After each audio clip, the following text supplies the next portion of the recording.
Meio-dia e 15 minutos, virando meio-dia e 16 minutos. A Roberta Russo falou aqui na abertura do jornal, é bem importante lembrar, sobre o passe livre, né? Essa gratuidade das passagens de ônibus. Lembrando que essa é uma decisão que a gente viu começar por meio do STF, foi provocado, assim, digamos, por algumas coligações. Aí houve uma decisão do STF dizendo, seguinte... Está liberado. Qualquer cidade, qualquer capital que queira fazer a liberação está habilitado para isso. Mas aí dependia dos próprios municípios decidirem, né? Ok, vamos liberar? Temos como? Temos orçamento? Toda a complexidade que você acompanhou com a gente diariamente aqui na CNN Brasil. Até chegarmos a este número que está aparecendo aí na tela, 400 cidades têm passe livre neste domingo, de acordo com o levantamento do Instituto Brasileiro de Defesa do Consumidor, o IDEC.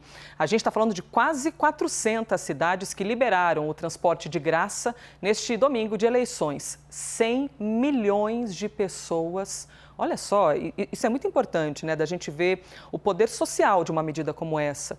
Quase 100 milhões de pessoas devem ser beneficiadas com essa medida. No dia 19 de outubro, lembrando, o STF decidiu então que as prefeituras e as empresas concessionárias de todo o país pudessem oferecer o transporte público de graça no segundo turno. E essas decisões começaram a chegar com ainda mais força até nós chegarmos aí a quase 400 cidades. E reiterando que a gente está falando de uma decisão de um cunho social muito importante, né? Porque se muita gente passa ali um sufoco, não tem dinheiro nem para se alimentar direito, que dirá pagar uma passagem de ônibus. E como a gente viu aqui no outro dia, até Yuripita me ajuda a lembrar, a gente expôs o valor da passagem em alguns lugares. Aqui em São Paulo, por exemplo, é de R$ 4,40. R$ 4,40, exatamente. E mais multa, caro do que a multa. Maior do que o valor da multa para quem não for votar. Pois é, né, Yuri? Então, a pessoa ali, se não tiver um bilhete único que faz o bate e volta, sai mais barato pagar a multa. Exato. E muita gente, quando foi votar no primeiro turno, acabou enfrentando uma fila, uma demora maior, que até